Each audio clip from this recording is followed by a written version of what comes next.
Welcome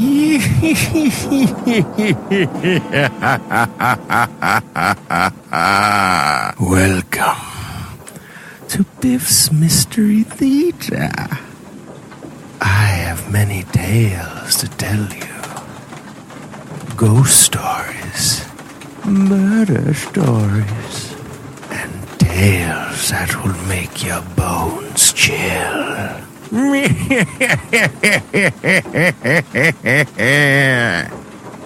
Join me, won't you? For Theater of the Mind, where you always have the best seat in the house.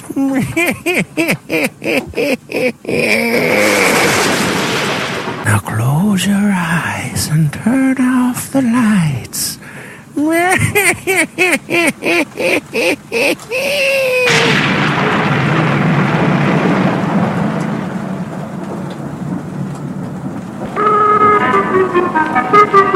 How do you do? This is Clive Brooke. It is said that Christian II, a 16th century king of Denmark, was informed one night that a courtier had been stabbed and killed in a tavern brawl. The candles had been extinguished during the fight, and the murderer was consequently unknown. Now determined to discover him, the king ordered all who had been present to reassemble in the tavern. One by one they were made to lay their hands over the heart of the dead man. As the last man, a soldier, obeyed the king's command, blood trickled from the mouth of the corpse. Thereupon the soldier broke down and admitted the murder. This charming little tale is the origin of the belief that when confronted with the evidence of his guilt, the criminal will confess. Coupled with the maxim that a murderer will always return to the scene of his crime, it formed the basis of criminal detection for many years. The practice in England was to stick the head of a victim on the top of a pole, and for officers of the law to stand guard over it, scrutinizing the demeanor of each passer-by. This was done with the trunkless head that was discovered on the left bank of the Thames early in 1726. It was only one of the appetizing episodes in the casebook history I'm about to tell you. By way of warning, or perhaps inducement, I've called the case Buckets of Blood.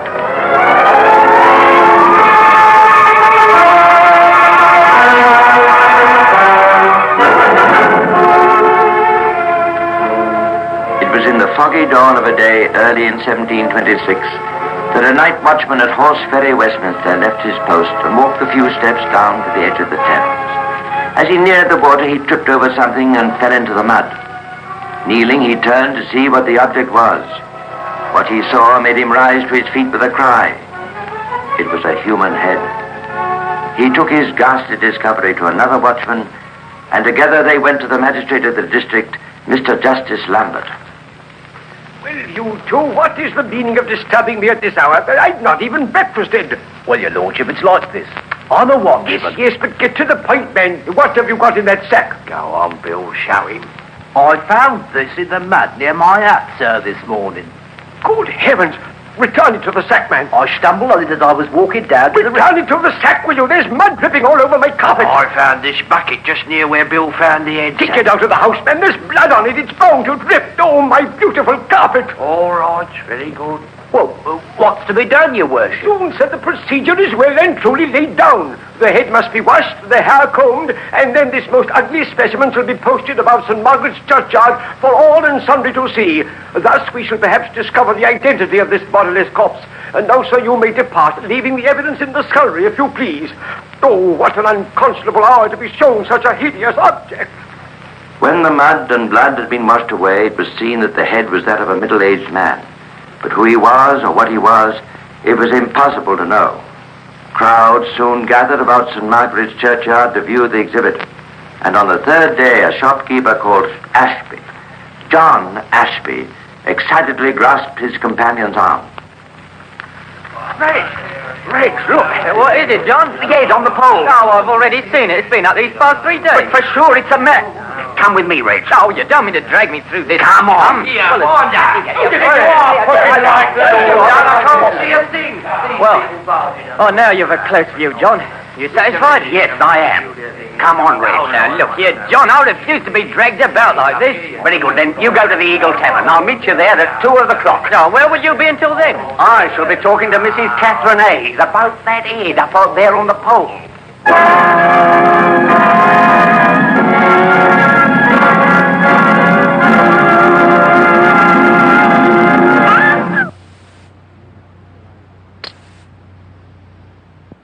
I must tell you how she came to be in London and why Mr. Ashby wanted to see her about the head on the pole. Now, at the age of 15, Catherine had quarrelled with her father, a labourer, and had left her parents' home when she set off to walk to London 100 miles as the crow flies. But at the first hospital she came to, she was diverted from her course.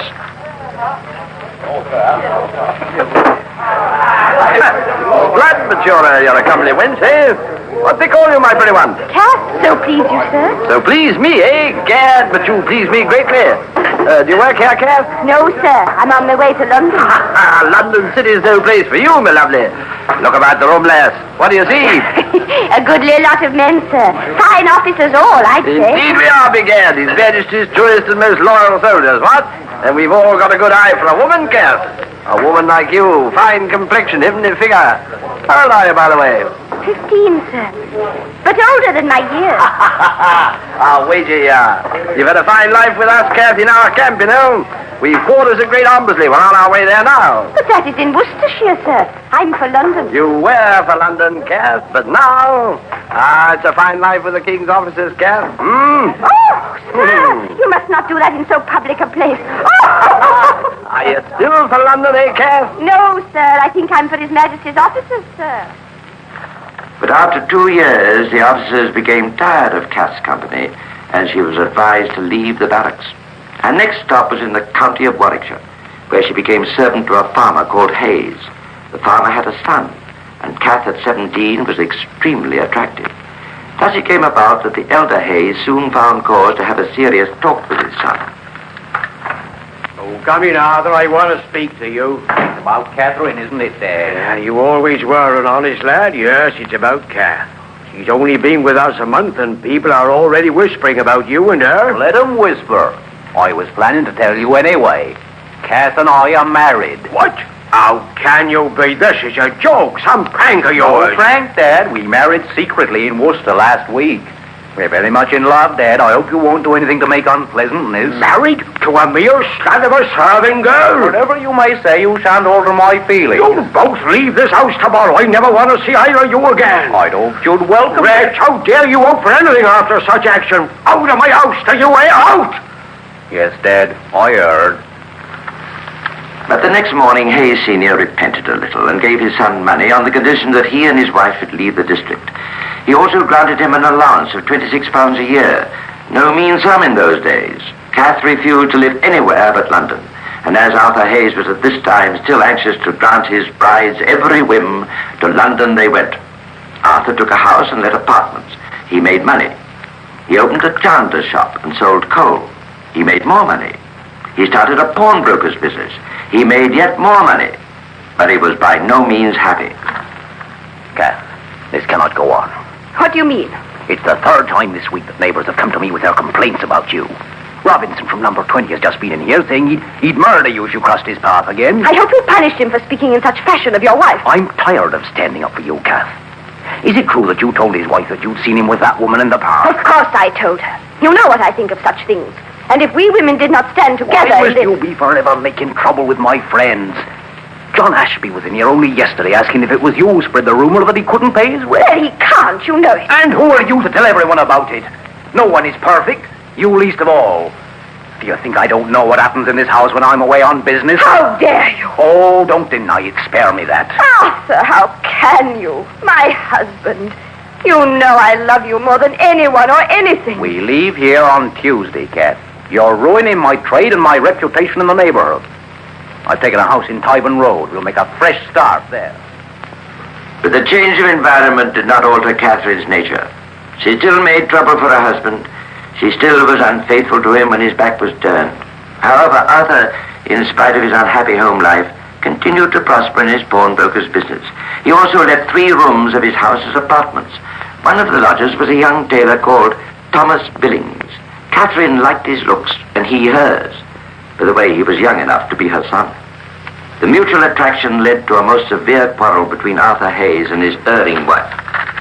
And I returned from labouring to keep you in your expensive ways, only to be told that Billings has been more than just a lodger in my absence. Do you expect me to sit alone while you're away? Am I to have no company? Not only do you cheat me at every turn, but you had such an orgy here with him that the whole neighbourhood hears of it and laughs at me and pities me for being a fool, a deceived man. You are a fool. Cannot you open your eyes? See that you no longer please me? I wish for a change, Arthur. I'm still young, you know. Another word in that tone, Catherine. You blind idiot. Do you expect me to deny the advances of an attractive youngster like... Oh, you brute! Perhaps that'll quiet. And strange to relate, Catherine's disposition changed from that day forward in Arthur's presence. To him, she was gay and charming. But to Billings and another lodger named Wood, two rather simple souls, she showed her true feelings towards her husband, and they were not quite so charming. You know, Mr. Wood, what a good-for-nothing Arthur is. Well, he's been a good friend to me, Mrs. Hayes. Billings here can vouch for that, can't you, Tom? Well, I don't think he's all he seems to be. That's right, Tom. Of course he isn't. Two things you don't know. First, he's an atheist. Is he? Yes. And I've heard it preached that to kill such men is right. So what sin it must be. And worse than that, he's a murderer. No. Would I say it about my own husband if it were not true? He killed two men in the country, buried them under a pear tree. That's why we came to live in London. My word, an atheist and a murderer. And with all that money, too. Yes, £1,500 he saved. All of it comes to me on his death. But what a scoundrel he is, eh? These arrant lies were not just idle chatter on the part of Catherine Hayes. Every story she concocted was told with a purpose: to secure the assistance of Messrs. Wood and Billings in the murder of her husband.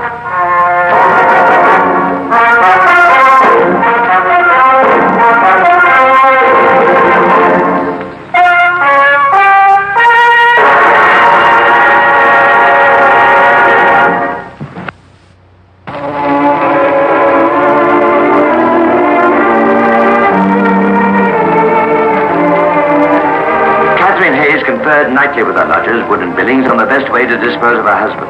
Still undecided, they were given some unexpected help by their victim. One night, Wood returned from work to find Mr. and Mrs. Hayes and Billings in an uproarious mood. They'd been apparently shutting out the cold with the aid of large quantities of liquor. Good evening, Mr. Wood. You look cold. There's a bad fog outside. Never mind the fog, Woody. Join us and drink up. Yes, it's the best remedy for a cold in the world. Drunk over a guinea's worth of liquor. You know, I'm not drunk. Are you, Tom? Drunk, not I. See, Hayes, I'll wager you couldn't drink 6 bottles of Mountain and still be sober. If you can, I'll pay for it. And if it knocks you over, you pay. A bargain, a bargain. 6 bottles of Malaga, eh? Pour me a thirst quencher. I'll get the bottles. Have a drink, Mr. Wood. Kick furniture. Well done, Tom. It was just the right moment. Now remember your promise, you two. What, tonight? The best opportunity we've had. He's sure to be drunk after this. But I did not pledge myself. You did. To get rid once and for all of a murderer. To kill him means less than to kill a dog in the gutter. And I'll not be stingy with the money. You promised, didn't he, Tom? I heard him with these 2 ears. All right. Sweet lass, sweet lass. Halfway through the first bottle already. I'll do it easily, Billings. Go to it then, Hayes. You've still got another 5 bottles. That's 1. Can't be bothered with tanker. From the bottle now. Up for a bit of air.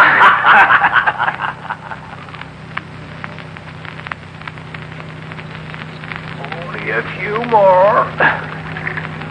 Oh, spilled. Spilled, hang it. I spilled some. Oh, don't count it against me, Billings. You're doing marvels, Hayes. Hurrah, finished. 6 bottles of Mountain.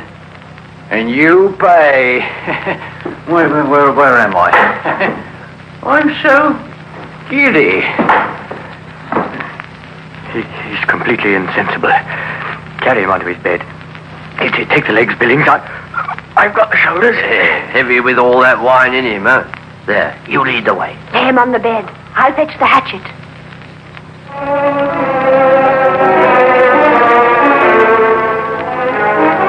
When Catherine Hayes returned, Billings took the hatchet from her and struck Hayes on the head, but it was not sufficient.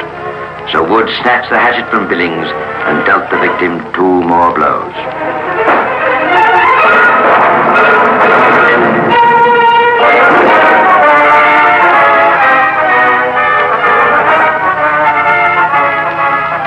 What shall we do with the body? Throw it into Marylebone Pond. We'll burn the clothes. The head we must put in the bucket and carry to Westminster, where we can throw it into the Thames. No one will ever find out who it is. Quickly now, we must finish by daybreak. And so it was that a watchman at Horse Ferry, Westminster, stumbled over something the next morning, and that a man called Ashby 3 days later thought he recognized the head on the pole in St. Margaret's churchyard and went to see Mrs. Catherine Hayes. Yes? Oh, it's Mr. Ashby, isn't it? I wasn't sure whether you remember me. Oh, yes. You knew my husband before we moved here. Is your husband in, Mrs. Hayes? No. Arthur's away. Oh? May I know where? Portugal. You're sure, Mrs. Hayes? I have reason to doubt it. But perhaps you can convince me. Why has he gone to Portugal? It's a sad story, Mr. Ashby. Some time ago, my Arthur fought with a man. The man died from the blows Arthur struck, and his wife was going to the constables about it. But finally she agreed to say nothing on Arthur's promising to pay a certain annual allowance to her. Recently, Arthur lost a lot of money. He could no longer pay the woman the money, so he has fled to Portugal. I see. Thank you, Mrs. Hayes. Good day. Ashby quickly repaired to the Eagle Tavern to meet his friend Reg Longmore, and there told him what Catherine Hayes had said, explaining also that he was sure that the head in St. Margaret's churchyard was that of Catherine's husband. Between them, they decided to test her story, which is the reason that Longmore visited the lady that afternoon, pretending that he was a friend of Arthur's. He was told the same story. Almost. But then, you see, Mr. Longmore, ma'am. Mr. Longmore, my poor husband lost an amount of money so that he could no longer afford to pay this widow the allowance. In the end, against my wishes, of course, he decided to leave the city. And where did he go, ma'am?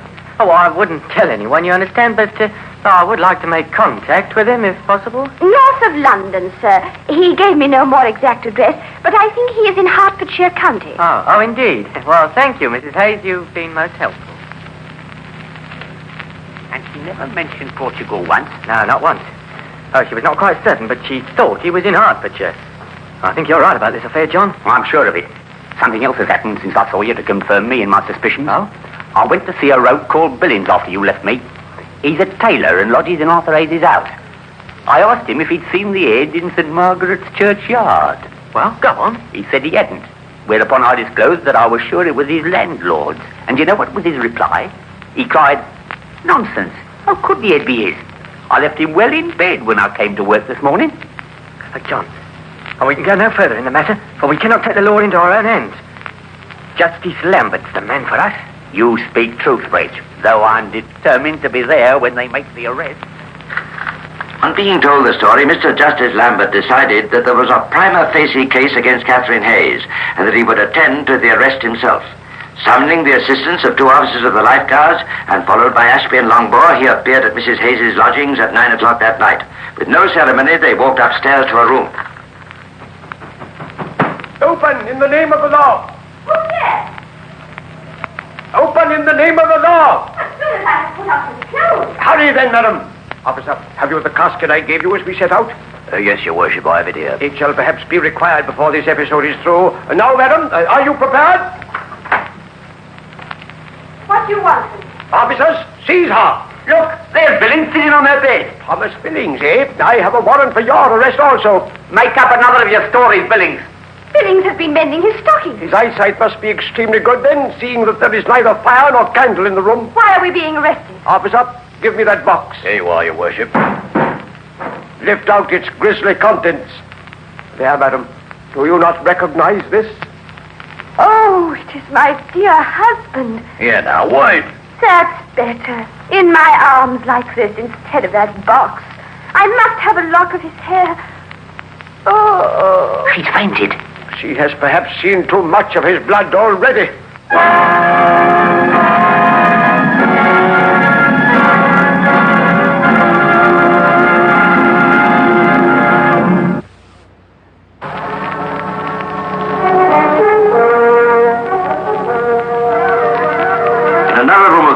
Wood was arrested the same night, and the three criminals were then taken to the Old Bailey to await trial. Billings was the first to speak out in the hope of being treated leniently.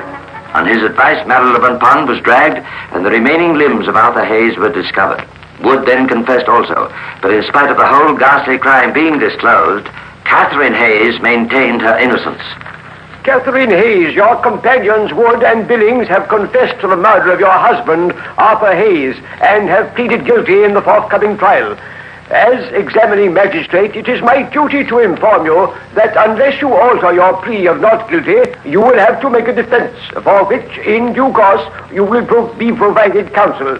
The enormity of your alleged offense has induced the king, whose gracious majesty may God preserve, to direct the prosecution through no less a personage than the Attorney General. In the trial that then took place, the Attorney General of England argued for the supreme penalty of the law in those days, hanging and then burning. The jury, in spite of Catherine's repeated cries that she was being wronged, brought in the verdict after only a few minutes. Members of the jury, look on this woman.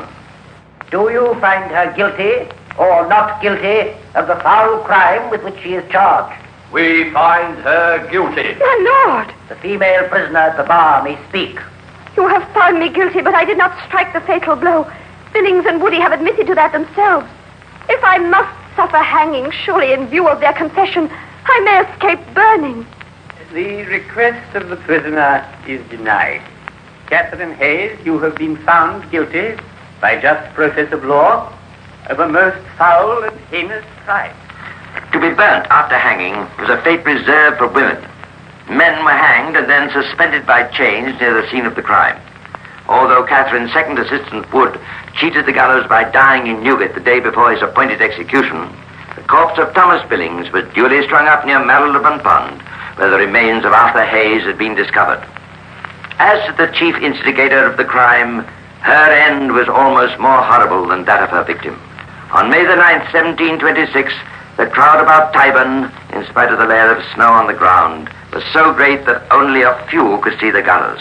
But among those few were John Ashby and Reg Longmore, more than a little proud of their share in the apprehension of no longer Kath or Catherine, but just the woman Hayes.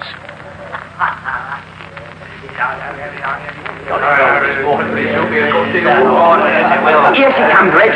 Can't see her face at the moment. Oh, they brought her on a sledge. Oh, wish they'd silence that bell. It's the death knell from St. Sepulchre's Church. It'll stop when she dies. See, they're chaining her to the stake.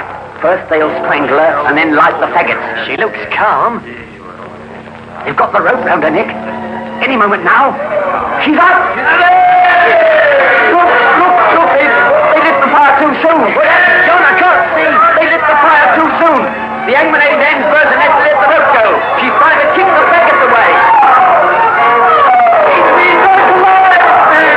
He's been burnt alive!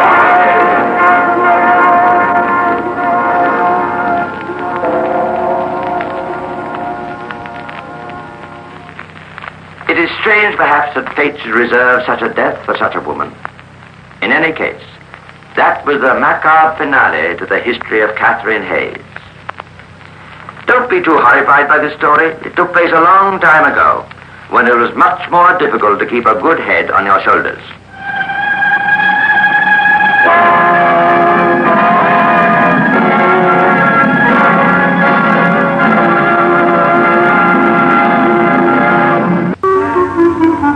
How do you do? This is Clive Brooke. You want to make some money? Do you, in these days of austerity, want those little luxuries that mean so much? You want to be the first to pay for a round of drinks and give the barman a good tip as well? Or do you want to stand on the sidelines, unable to do a thing for want of cash? I think I know your answer. Well, if you really do want to make some money, you must procure some plaster of Paris, solder, tin, bismuth, pewter, and a jam jar. I'm afraid you must also have a little capital. It takes money to make money. Not much capital, say $50. You won't need anything else.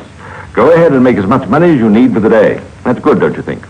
Also, I feel that you couldn't strictly be asked to pay income tax. You could point out that you'd made the money yourself and that the mint had not been troubled. On the other hand, I must warn you that you stand a risk of being sent to prison for life. In the old days, the penalty was death.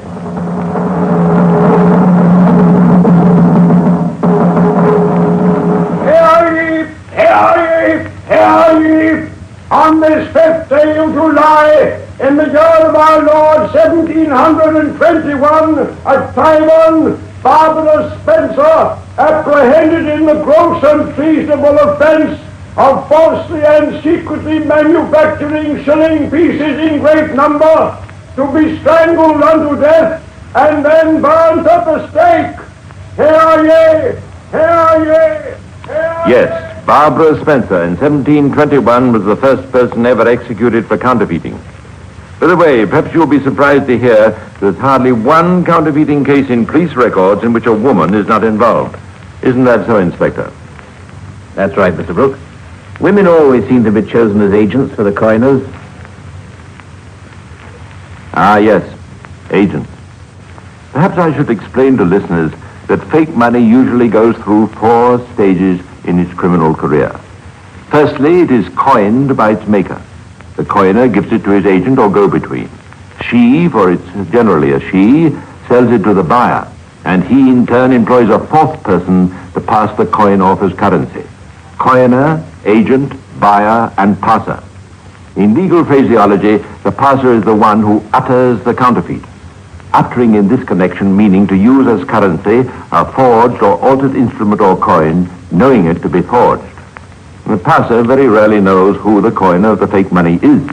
With a respectable business as a front to his activities, the coiner carries on his criminal ventures in secret and well-hidden places and is not easily discovered. But he doesn't always escape the law. Now take the case of Thomas Craven, alias Cooper, alias Tom the Tailor, who carried on his trade in Bethnal Green, a suburb of London. In the same street there was a tobacconist shop. It was here that something occurred one day that was eventually to put Tom the Tailor in prison. Good morning, sir. Oh, good morning. 2 ounces of green gem tobacco, please. 2 ounces, sir? Here you are. Thank you. How much is that? 3 shillings, please, sir. Let's see, 2, 3... There you are. Just a moment, sir. This is a bad florin. Is it really? I say, you're quite right. I wonder who gave me that. Anyhow, here's another. That's a good one. Yes, that's a good one. Good day, sir. Good day. Freddie? Freddie? Yes, sir? Marty, stop a few minutes, will you?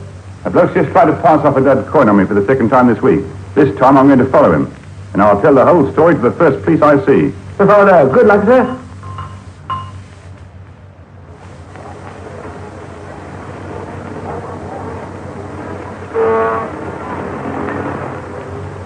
I say, Constable.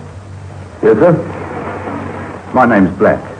That's my tobacconist shop across the way. You see that guy in the grey suit looking in that window over there? Yes. There. See? He's been joined by a woman. Yes? Well, twice this week he's tried to pass off a dead coin on me. I've been following him since he left my shop just now. A lot of those floating about nowadays. Yes, but he used the same words each time. I think he's in the racket himself, and he knew it was a dud. Oh, you may be right. Who's the woman he's talking to? Oh, I don't know, huh? Yes. That's he looking piece of goods. He's just given him something. We've had her up on 1 or 2 charges before. Wish I was in plain clothes. I'll keep after her. Let me know if anything happens, will you? Yeah, right you are. The policeman followed the young lady. She went into Tom the tailor's shop. When she reappeared a few moments later, she went straight to the street corner and there met another man, to whom she again passed something. This time the police constable waited no longer, but took her along to the police station. There she was searched. 30 fake florins were found to be sewn in the hem of her skirt. She was obviously the agent for some counterfeiter. But whom? The police constable, remembering that she'd visited Tom the tailor's shop just before her arrest, decided to give the old chap a call. Tom was a well-known character in the neighborhood and had established himself as likable and kindly. Morning, Tom. Oh, good morning, officer. Just a moment. I'll ring for my assistant. Oh, you needn't do that, Tom. I only wanted a few words with you. Well, in case someone else comes in wanting to be served. Tom, a young lady came in here about an hour ago, dressed in blue. Did you serve her? Young lady? Yes, of course. That'll be Miss Pritchard. She comes to ask whether her father's jacket was ready yet. The father's jacket? Yes, that's... unfortunately, I hadn't finished the sleeve yet, but why do you ask, officer? Oh, nothing, Tom. Just wanted to know what he was up to. I say, your assistant seems to be a long time answering your bell. Yes, he's a lazy scoundrel. Mind if I take a look around, Tom? Oh, officer, not at all. You know the way down. Yes, all right, thanks. Don't let me disturb you. The suspicious police constable went down into the basement. But the scene that met his eyes was exactly what you'd expect to see in the basement of a tailor's shop. Long benches, yards of material, and several cutters at work with scissors and needles.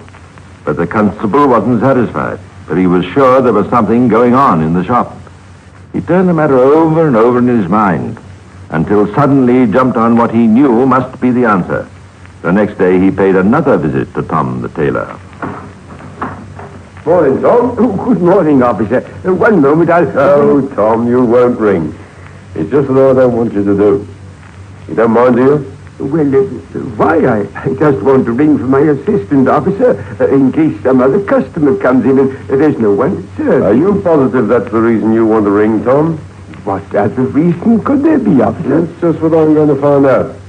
If you'll stand aside and let me inspect your basement once more. Why, you... No, Tom. No foul language, if you please. Let me pass, will you? Yeah, that's right.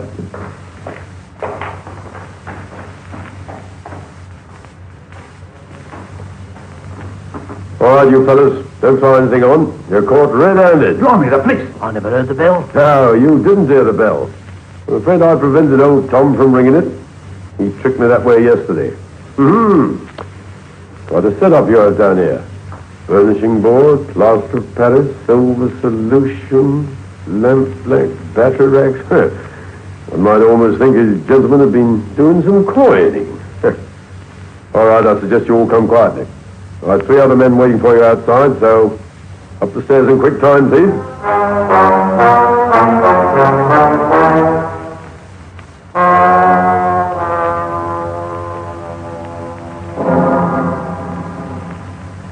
And so Tom the tailor's coining establishment was discovered, and old Tom was sent to penal servitude. Now it's time for us to examine more closely the methods of the counterfeiter, and there's no better place to do this than in that morgue of criminal instruments, the Black Museum of Scotland Yard.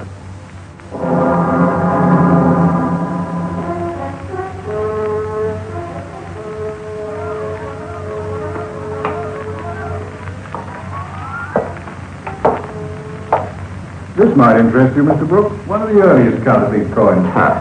It's astounding that anyone should be taken in by that. Cut with a pair of scissors from a sheet of brass and silvered over, and passed off as a shilling. The coiner's methods have certainly improved since those days.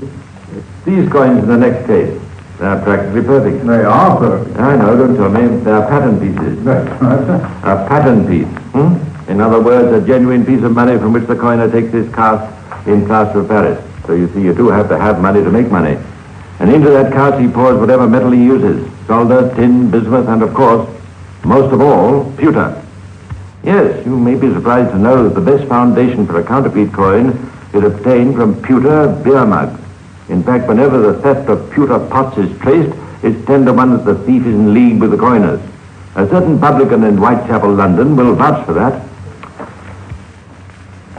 My name's Bill Carey. I run the Green Man pub down in Whitechapel. It's a fine old place with plenty of tradition, if you know what I mean. Though there's one tradition we don't keep with anymore. a pewter pot cleaning competition.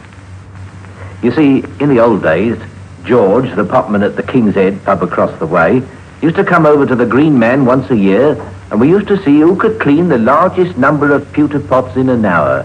I remember our last contest. It was about 10 years ago on a Sunday morning. Go on, Bill. What's on with it, George? You're behind as usual. Oh, anyway. Yes, I'll give him Bill. Bill's the winner again. That's 2 years running. Lovely race, Bill. Thanks ever so for letting me come along.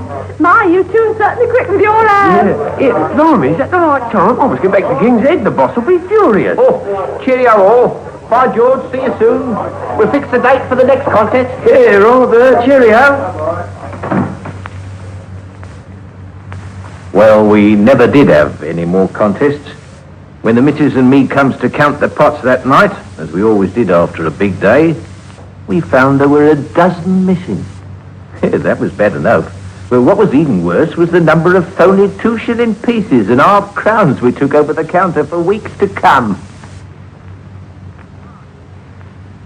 And undoubtedly, most of them came from the pewter pots that Bill and Jimmy had raced to clean on the previous Sunday.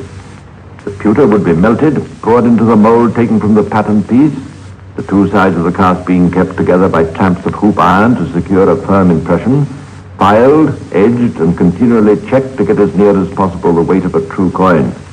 And then would come the most important process of all, silvering.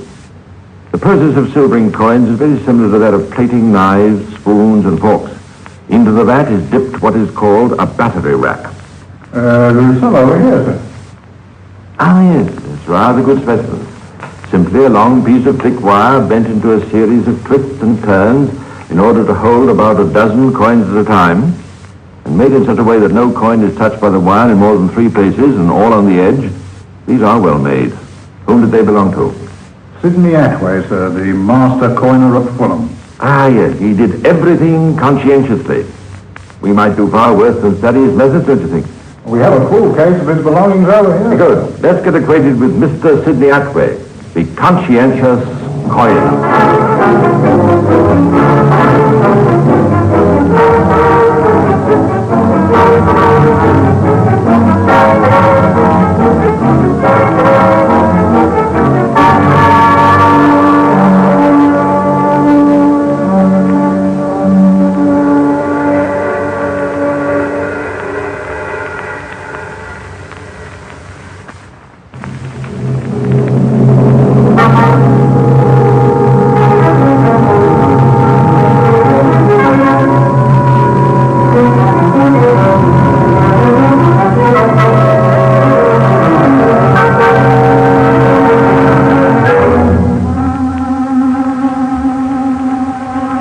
Sidney Atway was one of the most scientific coiners of modern times. He approached the whole subject in a most artistic fashion. Coining to him was more a hobby than a profession, and to it he devoted all the loving care that some give to stamp collecting, others to photography, others still to bird watching. His real business was the pawning of articles bought cheaply at sales and auctions, only if the pawnbroker offered a profit, of course. But he had many other interests as well, as we well know from his diaries and private papers.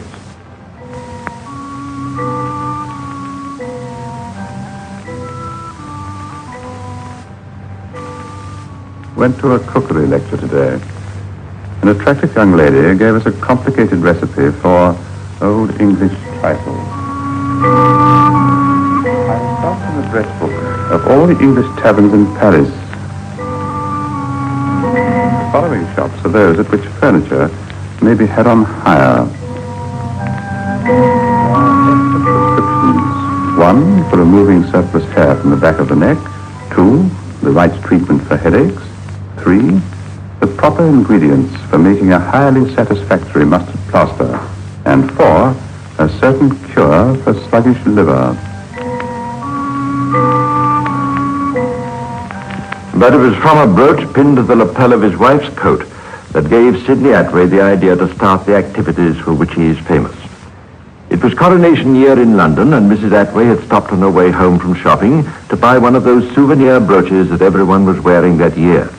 Her husband, being an extremely mean gentleman, as most crooks are, was furious when he found that she'd been spending the housekeeping money on herself. Hilda, what's that you've got pinned to your coat? Oh, Sidney, don't be angry. I couldn't resist it. It's one of the souvenirs they're selling in honor of the coronation. I thought it looked rather nice. Did you like it? Let me see it. Oh, now look what you've done. Why can't you keep your temper? You've torn my coat. Oh, why couldn't you let me unpin the brooch? I'd have shown it to you. 2 sixpences on a pin. Yes. You see, they're bright new sixpences, minted this year. How much did you pay for this? 1 and 6pence. So you see, it's only cost me 6pence, really, because the coins always will be worth their money. Get downstairs, wasting my money on trash like this. If ever I catch you buying yourself things out of the housekeeping funds again, I'll take a stick to your back. Oh, you're horrible. I don't know what I'm saying. Right thing. 1 and 6 for 2 tanners on a pin. What a... Wait a bit, though. What a way to make a profit. A few bright sixpences, a drill to make the holes, and a nice-looking safety pin. Or, why should they be real sixpences? Why not make my own? Sell them as souvenirs, not claiming them to be real money. Only 1 in 10 suckers will ask whether it's genuine. And there's no trouble attached, as long as I don't pretend they're anything but iron make. Yes. Attway didn't stop at sixpences. He made shillings and half-crowns and sold them as coronation souvenirs. When asked to pay 3 shillings for a half-a-crown medal, the purchaser would usually pass over the money, saying, "Oh, well, I can always use the coin if I'm hard up." But if he ever tried to use it as currency, he would soon discover his error. Having now got interested in the coining business, Sidney Attway went about learning the methods thoroughly. Whenever he came up against a particular snag in the processing of the metal into coins, he would write to one of the daily papers. To the editor, Evening Herald, Fleet Street, London. Dear sir, have any of your readers any useful hints and suggestions as to the best way to make an electric battery? If so, perhaps you would be good enough to publish their letters in your correspondence column. To the editor, Daily Gazette, London. Dear sir, I hope you will publish this letter. I want to find out from any knowledgeable readers the simplest way to make solder from silver. There were generally numerous replies. Few people can resist the temptation to air whatever specialized knowledge they possess. And Sidney Attway's possessions in the Black Museum include a scrapbook full of newspaper articles and letters, all most helpful to him in his work. Of course, he bought the standard chemistry books as well and marked all the relevant passages. He evolved his own recipe for the silvering of coins. If any one of you are taking notes, I should perhaps mention that the process takes years of practice and many disappointments before it yields any reward. When the coins have been removed from the mold, I put them on battery racks of my own making and dip them into the vat. Coins made from Britannia metal, tin or pewter, are not dropped into acid before plating, but into a very strong and boiling, boiling, hot solution of pure caustic potash.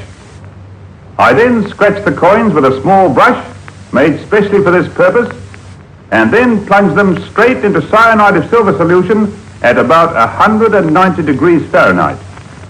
An electric current from a battery is then run through the vat until the coins begin to receive a thin coating. Then I plate them in the ordinary way to give them a full amount of silvering required. And then on to the burnishing board. The burnishing board is a piece of wood on which the coins are set, being kept in place with pins and brushed over with an old scrubbing brush on which some ordinary lampblack has been applied. This process relieves the fake pieces of any undue brightness and consequently suspicion. Mr. Attway used the seat of an ordinary wooden kitchen chair as his burnishing board. It's in the case in the Black Museum which contains his other paraphernalia. 17 bowls, 1 battery, 2 ladles, plaster of Paris, melting pot, plate of sand, brushes, drill, 9 bottles of chemical, another battery made out of a 3-pound jam jar, files, clamps. What else? Well, sir, there's some of the fake money that was found at his home when he was arrested. 200 half-crowns, 100 florins, 150 shillings, and 260. What a collection. He certainly was coining money. And that's not counting the fake currency he must have put into circulation during his 17 years' run as a successful counterfeiter. A few more Sydney Atways and England would really be in danger of inflation. Yeah, a fascinating character. On his arrest, he turned to his captors with a disarming smile. Well, gentlemen, I hope you will tell the Royal Mint of my exploits.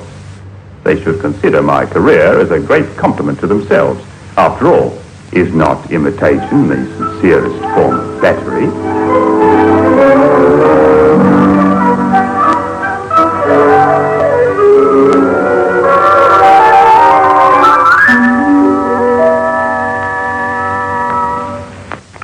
We have now examined the methods of making a counterfeit coin. What happens then? How does it get into your pocket, or mine? When the coin is satisfied that he can get no nearer to the real thing, he wraps the coins in tissue paper, generally in parcels of a dozen, with a piece of paper between each coin to prevent jingling when they are being passed from hand to hand. The woman agent now takes the parcels and sells them to buyers either in public houses or in street corners. Morning, Biff, Charlie. What's up, sir? Could I buy you one, miss? I'll have the same, thanks very much. Make it two, Charlie. Oh, no. You're late. I was told fast. Oh, I was being followed. Had to dodge around a bit. Got the stuff? What would I be here for if I hadn't? The price has gone up, though. Why? With a profit you make up 2 more numbers. Thank you, sir. 1 and 5 cents. Righto. Take Bob those. Give me some change, will you? Roger, sir. Roger. 8 and 7 change. Thanks. A real 10 bob note you gave him? Of course, you don't think I'm trying to penny business here, do you? You were saying the price has gone up, what, 2? Well, I've got 3 packets of off-round, dozen each. It'll cost you 10 shillings. That's £4, 10 shillings for half a quid. Oh, I suppose I'll have to buy it. I've got 4 posh creamy for more funds. Here you are. It's 10 bob. Something fun, though. 1, 2, 3, 4, 5. Oh, thanks, they're okay. Of course they are. I told you I wouldn't ever try any funny business in here, didn't I? Oh, yes, you're so honest. Well, so for now. And now the buyer will pass on the fake currency to his employees, who in turn will pass it off on the shopkeepers and the general public. How? Well, there are several methods. For instance, a woman will go into a shoe shop carrying several parcels. She will pass some time selecting a suitable pair of shoes, and then she'll prepare the ground passing something else. Oh, dear, I have so much to carry. Could you deliver the shoes? Certainly, madam. At what address? 12 Blakely Road, Mrs. Adams. Oh, and could your boy bring them in an hour's time? Otherwise, I shan't be there. Very well, madam. The delivery boy turns up at 12 Blakely Road an hour later and is met by the woman just outside the gate. When she tells him that she is Mrs. Adams, he hands over the shoes to her and asks her to sign the receipt. Please? Janet Adams. There. How much do I owe you? 37 and 6pence, please, love. Mr. Silver, I'm afraid. Oh, and there's another shilling for yourself. No, thank you, ma'am.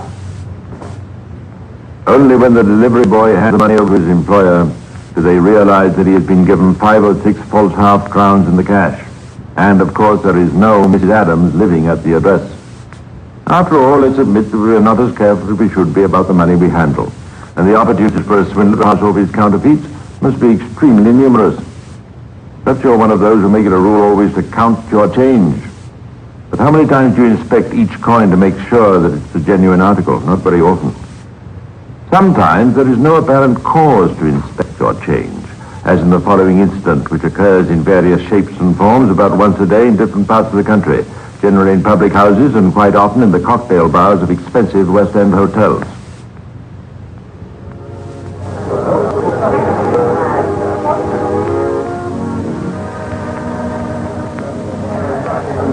I say, Gorman. Just coming, sir. I must say, the service nowadays, even the ones in hotel. Still it's hard to wear. It's full today, as you can see. Want to get more help? Well, I think I'd like better, sir, but it's not so easy to come by. Well, perhaps you can manage to supply me with both Scotch and soda. Certainly, sir. Oh, by the way, did Lord Milburn leave a message here for me? My name's Burley, James Burley. There wasn't any message there for me, sir. Extraordinary. He swore he'd leave a note if he couldn't make it. Perhaps at the desk, sir. A good idea. I'll try there when I've had my drink. Yes, here it is, sir. Double Scotch. Say when for the soda, will you, sir? That'll do. How much do I owe you? That'll be 5 shillings, Peter. No. There's a fund there. Thank you, sir.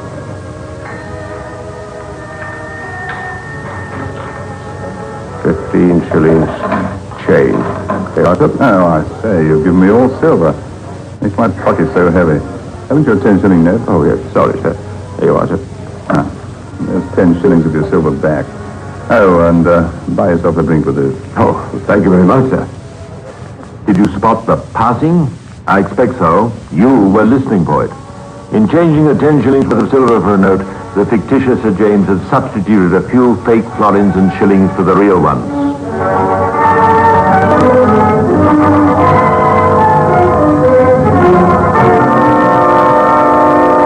And that's coining for you. A woman gets a pair of shoes at a reduced price, a man gets a free drink and perhaps a bit over, and the coiner runs the risk of penal servitude for life. Is it worth it? Well, do you want to make some money? Oh, that's where we came in.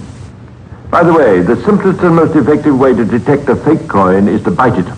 If it produces a gritty sensation on your teeth, it's not wartime food. It's a fraud. Or is that the same thing? Well, that's all for now, but I'll be back again soon to tell you some more of the secrets of Scotland Yard. Meanwhile, this is Clive Brooks saying goodbye, and check your change.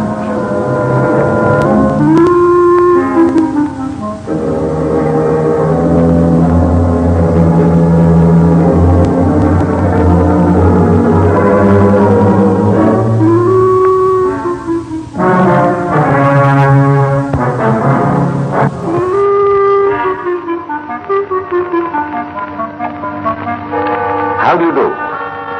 I've been asking myself why it is that criminal trials grip the imagination of the meekest law-abiders among us. What is the psychological urge that holds us to the crime columns of our daily papers and sends so many of us packing to the public seats at the law courts? It's quite a question, isn't it? Well, I've got an explanation for you. I'd like to read to you a few lines written by a great British statesman and political writer of the 18th century, Edmund Burke. This is what he says. The annals of criminal jurisprudence exhibit human nature in a variety of positions, at once the most striking, interesting, and affecting. The real culprits, as original characters, stand forward on the canvas of humanity as prominent objects for our special study. How well that slightly antique phrase applies to the macabre figure of Dr. Buck Ruxton, who slew his English wife, lovely Isabel, and Mary Rogerson, their servant, and dissected their unfortunate remains into 200 all but unidentifiable parts. Women in the crowded gallery of the court grew faint and retired, while expert witnesses gave evidence that was indisputable. And all the time, the prisoner's written confession lay in a sealed envelope addressed to a Sunday newspaper and in the custody of a friend who had strict instructions that it was only to be opened in the event of his death. But let me take you back to early September 1935. We shall go to the little English town of Lancaster. It's a pretty place, and at number 2 Dalton Square, we find the well-loved Dr. Ruxton at work in his surgery.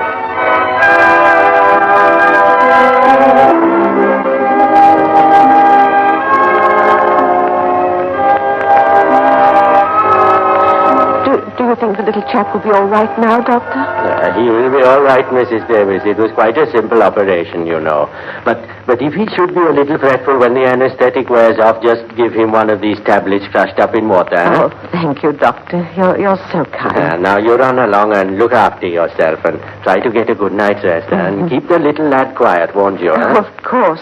And thank you again. You're so patient with children. Not at all, my dear lady. Good night to you. Good night, Dr. Ruxton. I'll look into him in the morning. Isabel! Madam's gone to bed, sir. Oh, it is you, Mary, eh? She had headache and turned in early, sir. Ah, she did she? Yes, sir. You have a cigarette, Mary? No, thank you, sir. Nice stockings you are wearing, eh? Sit down.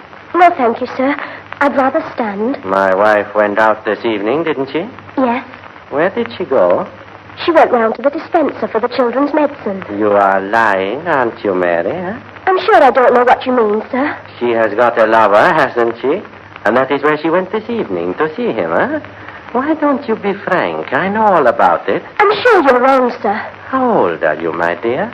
I'm 20. You are a very pretty girl. Come here. I want to talk to you, huh? Oh, no! What's this? So you are here, huh? Yes. You may go, Mary. Yes, ma'am. I'm sorry. It's all right. You may go. How dare you, Buck? I've warned you before about that girl. She's clean and decent. You wouldn't understand. I know she is in league with you, huh? I was trying to make her tell me about your love affairs. Oh, you swine. Your mind's full of black shadows and filthy, horrible things. They exist only in your imagination. You're trying to make yourself believe that I'm unfaithful, but you know that I'm not. I know that you are, Isabel. Do you think I do not notice the sidelong glances you exchange with any man who happens to turn up? Of course, I see it every time we go out. You married me. It was an experiment, wasn't it, huh? And now you had enough. There is only one treatment for you.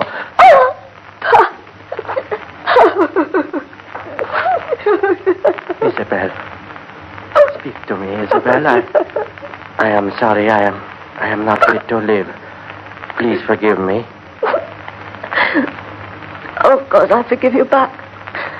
I always do after these scenes.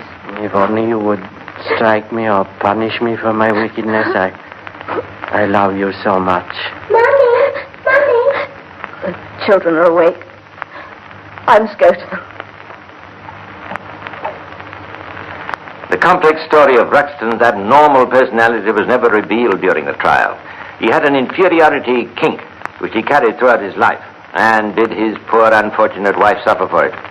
As an officer in the Royal Indian Medical Corps, he had associated with Englishmen on equal terms, on duty. But off parade, he'd imagined himself to be the subject of persecution. He fought against this with amazing pertinacity and made up his mind that he would carve out a career that the English would respect. It became an obsession.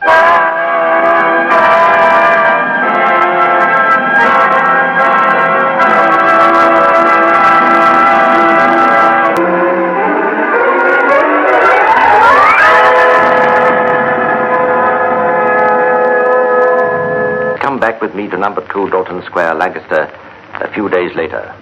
The 15th of September, the time 1 a.m.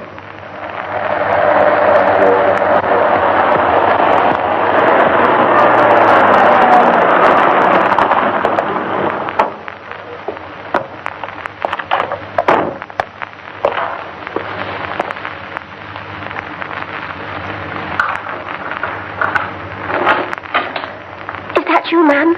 Oh, yes, Mary. You made me jump. Whatever are you doing up at this time? Shh. What's happened? It's him. He's been going on like a madman since the surgery closed. He's been threatening to kill you when he came back. I nearly went for the police, but I thought of the scandal, ma'am. Oh, poor Mary. Didn't do anything to you, did he? No, I locked myself in with the children.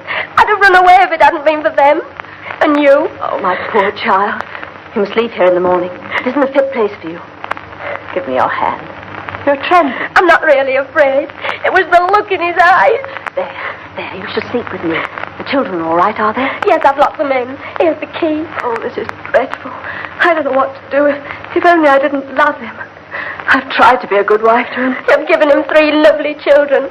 Oh, why don't you take him away? You've never seen him like he was tonight, shouting that you were something terrible. Oh, man. I've managed him before, and I shall manage him now. He's my husband, Mary, but you must go. I've set a bit of supper for you in the lounge. No, I don't think I could manage anything, but it's very sweet of you, dear. I think he's asleep now. I believe he took something. Yes. Well, the illumination's nice in Blackpool. Yes, they were lovely. I met my sisters, Mrs. Nelson and Mrs. Madden, you know. We all went along the front. They wouldn't let me get away until 11:30. And was the tower all lit up? Yes, it looked beautiful. Everyone was laughing and happy, walking along the front 20 and 30 abreast. There was music everywhere. Oh, it was like going into a different world. You must go there tomorrow, Mary. I'll give you your fare. You must see it. It sounds wonderful. Would you like a cup of tea? Yes, I would. I suddenly realized that I have a bit of a headache. Are there any aspirins about? No, but I expect there's some in the doctor's surgery. I'll go and have a look. Mary! What's happened in here? The furniture's overturned, drawers pulled out, bottles smashed on the floor. It was him. I told you he'd been pretty bad? But he smashed the place up. Didn't he wake the children? Yes, that's when I went up to them. But look at his papers. They're everywhere. His casebook. He's torn it up. Oh, Mary, what are all these letters? They're from India. Shut the door, Mary. Yes, ma'am. Oh, never knew he had letters from India. Look at the postmarks. Some of them are quite recent. What's this?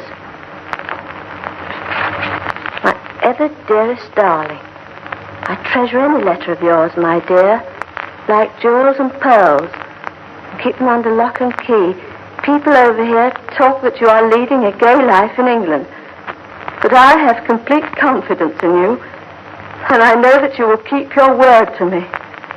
Until I die, I shall always think of the 6 happy months that I spent with you, with thousands of affections and kisses. Your ever-loving wife. His wife. But I'm his wife.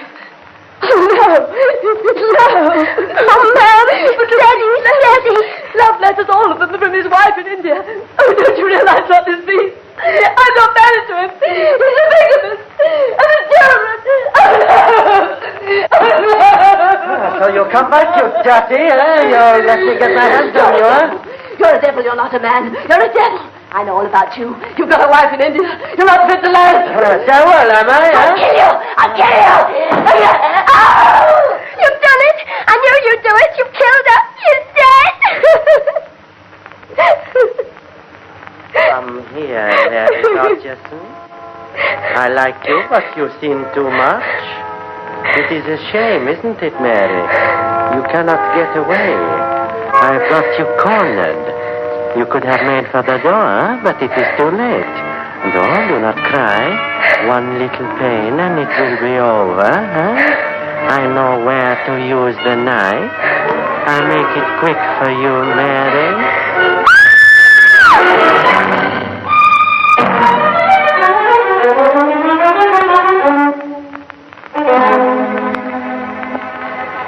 He stands forward on the canvas of humanity for our special study. It's a little bit terrifying, isn't it? And it's real.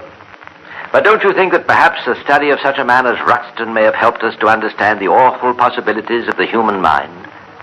It has certainly helped the scientists of Scotland Yard to keep careful tabs on known criminals who are suspected of similar mental complexes. Now let us go back to September the 29th, 1935, just 14 days after the crime in Lancaster. The place is the little town of Moffat, 63 miles from Edinburgh. The scene is the local police station.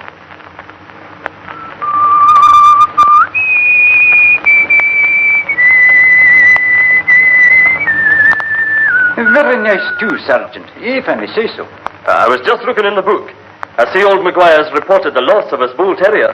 That'll be the one that bit Mrs. McPherson, or I'm a Dutchman. Aye, and I'm a Dutchman if I didn't hear Mr. McPherson's gun go off in McPherson's cowshed yesterday morning. I asked him what he was doing. I reckon I know now. Did he have a gun license?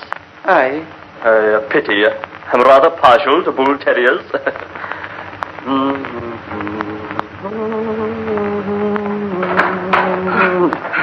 Sergeant. Hello, what's the... Sergeant, quick, down by the bridge. Take it easy. What's the trouble? My sister found it and then she came to me. I had a looking after her all the way here. What is it, man? There's a parcel in the ravine and there's a human arm sticking out of it.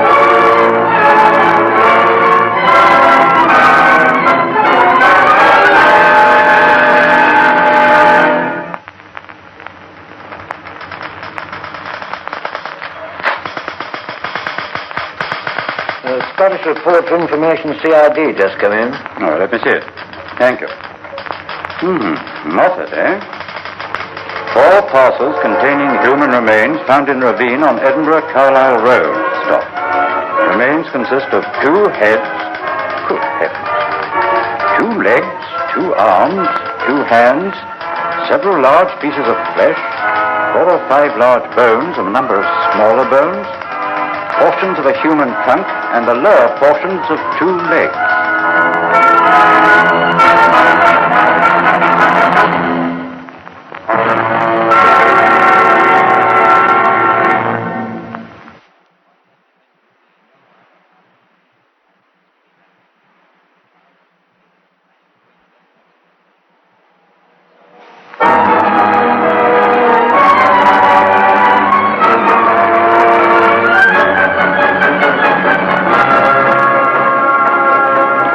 Inspector Green of the CID lost no time in visiting the scene of this gruesome discovery.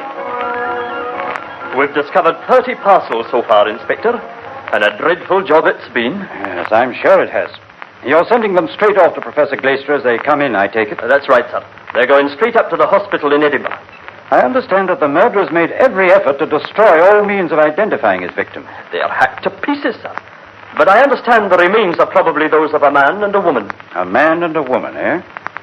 I see that one of the parcels was wrapped in a child's woolen rompers, another in an old green blouse, a quantity of cotton wool, a man's vest, some sheeting, and a number of newspapers.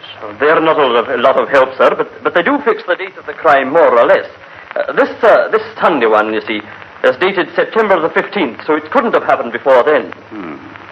And a number of the parcels were found along the River Lynn. That's a contributory stream of the River Annan, sir. And the remains were well above the level of the water. Have you had any heavy rainstorms lately? Aye, sir. Let me see. It rained heavily on September the 18th and again on the 19th. Ah, so the packages would have been carried high up the banks of the stream by the swollen waters, and when the water subsided, they'd have been left there, wouldn't they? You're right, sir. So we can fix the date of the crime as being somewhere between the 15th and 19th. Somewhere between the 15th and 19th of September, 2 people out of a population of 48 millions had disappeared. There was little hope of identifying the bodies, and the first step was to make inquiries regarding all missing persons in England and Scotland. The investigation proved unproductive. Hardly surprising, you say? But the investigations were working along other lines. All the shreds of newspapers which had been found in the packages had been sent along to their appropriate publishers, and at last, the first real clue was furnished by a Sunday paper on September the 15th. Published in London, this copy proved to be of a limited edition, and it had been circulated in the district of Lancaster. Investigations were concentrated on the Lancaster area, and within a matter of hours, police officers were making their reports to Captain Van, the Chief Constable of Lancashire. Come in. Yes, Inspector Green, got anything? Yes, sir. I think I have. A girl named Mary Rochester is missing from her home. She's been employed as a nursemaid in Dr. Ruxton's house. Have you seen the doctor? No, sir. I went round, but both he and his wife were out. But I spoke to a neighbor, a Mrs. Oxley, who's been charing for the Ruxtons, and she said the doctor had told her that Mrs. Ruxton had gone away for a holiday and taken Mary Rogerson with her. I see. Find out the relationship between the doctor and his wife. Right, sir. Oh, and one more thing. You see those articles on the table? Yes, sir. A green blouse and Kitty's rompers. See if Mrs. Rogerson can identify them. Mrs. Rogerson's Mary's stepmother, by the way, identified the green blouse immediately by a patch which she herself had sewn underneath the arm. In the words of Scotland Yard, the case was now developing satisfactorily. Reports were coming into the Chief Constable's office from different parts of the town. Remember, with a small population, news is apt to travel quickly. Have you observed the constantly recurring date in these statements, Green? You mean the 15th of September, sir? Yes. We appear to know quite a lot about Dr. Ruxton's movements on that day. Read this. Thank you, sir. At 6:30 a.m., Mrs. Oxley, the Ruxton's charwoman, was preparing to go to work when the doctor called and told her not to bother to go to his house that day. Mrs. Oxley, my wife and Mary have gone away on a holiday to Edinburgh, and I am taking the children to Morecambe. But come as usual tomorrow. At 10 a.m., Miss Roberts, a newsagent, called at Ruxton's house to deliver some papers. He answered the door himself. He seemed agitated and was holding his right hand against his body. I am on my own today. Mary has gone up to Scotland. At 11 a.m., a Mrs. Whiteside brought her son for a minor operation. It had already been arranged, and she was sharp on time. Again, he opened the door himself. I am sorry, but I cannot perform the operation today as my wife is away in Scotland and there is only the maid and myself here. We are busy taking up the carpets and things ready for the decorators in the morning. Anything else, sir? Yes. At 2:30 p.m., he took his 3 children to the house of Mr. Anderson, a Morecambe dentist, a friend of the family, in whose charge he left them. And then at 6 o'clock, he seems to have lost his head. He went to the house of one of his patients, Mrs. Hampshire. I am struggling to get my house ready for the decorators, Mrs. Hampshire. They are coming in the morning. My wife has gone to Blackpool, and Mary is away on holiday, and I have cut my hand very badly, and I wondered if you would help me. He actually invited the lady to go back to his house with him and help him to straighten it out.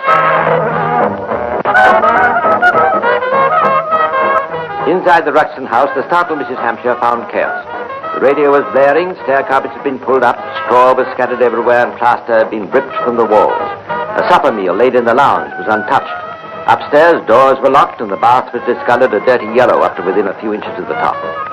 His action in taking Mrs. Hampshire to the house was inexplicable, for, in consequence of what she saw there, she later became one of the principal witnesses for the Crown.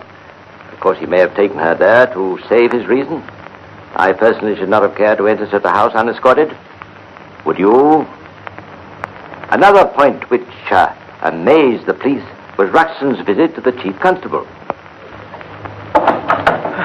Captain Van, I have come to you for protection. Have you heard the stories in the town? Sit down, Dr. Ruxton. Please calm yourself. Now, what is it? They are saying that I know all about the Moffat bodies. They are saying that this horrible crime is connected with the disappearance of my wife and maid. Even the papers are making these awful suggestions. The publicity is ruining my practice. Captain Van, you must please publish that there is no connection between the two. You must help me to find my wife. The chief constable consoled him to the best of his ability and proceeded with the investigations. Inspector Green was making good headway. I've collected some fresh evidence, sir. Ruxton told a friend that his wife had gone away in his car, not returned, but he allowed the car to be seen in Lancaster. He's also invented a totally untrue story that Mary Rogerson was going to have a baby and had disappeared for that reason. When I asked him how he knew, he replied, by her eyes and other symptoms.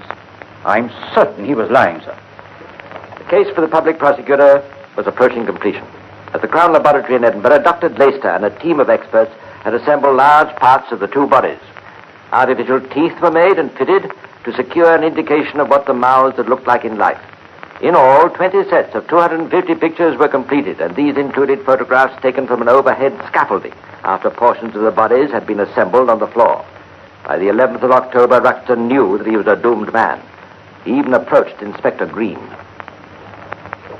He took me by the shoulders and shouted as he flourished a newspaper in my face. Look at this, Inspector Green, look at it.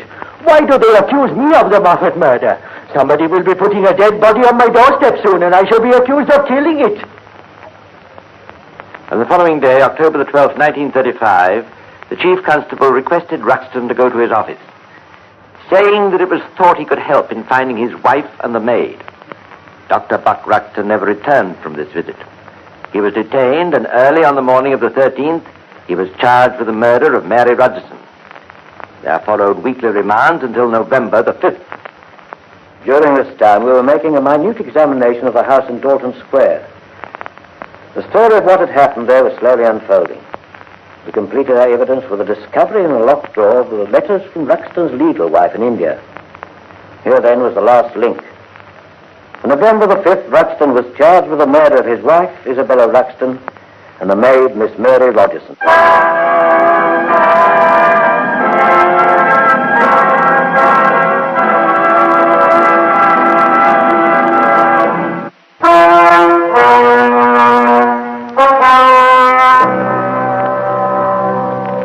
On December the 13th, he was committed for trial on both charges at the Manchester Assizes. In his charge to the jury, Mr. Justice Singleton referred to the distinguished body of evidence in the highest terms. He concluded by saying to the jury, Gentlemen of the jury, you have heard the evidence, but if, in your opinion, there is any doubt in this case, the prisoner must have the benefit of that doubt. But if there is no doubt, then your verdict must be equally clear and justice must be done.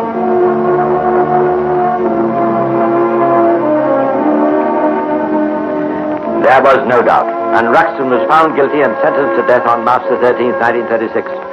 The sentence was duly carried out on the 12th of May at Strangeways Prison, Manchester.